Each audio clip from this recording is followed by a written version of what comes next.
Welcome back mga idol. Aalamin natin ang sitwasyon sa Taiwan at China sa ginawang military drill nito. Ang China ay nagsagawa pa ng ballistic test sa airspace ng Taiwan. Ang Taiwan ay may sukat na 36,000 square kilometer at may distansyang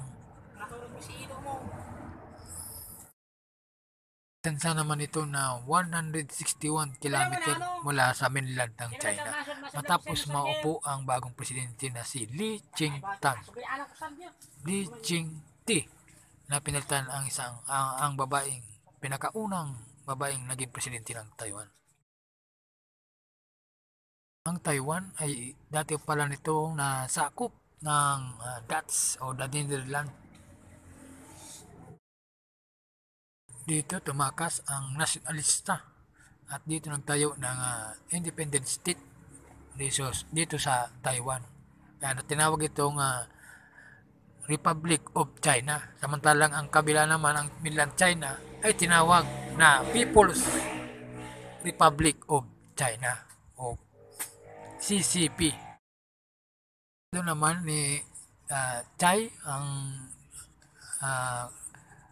dating presidente ng Taiwan na babae. I-like mo muna ang video ito. Baka makalimutan mo eh. Mag-subscribe ka na rin para friends na tayo.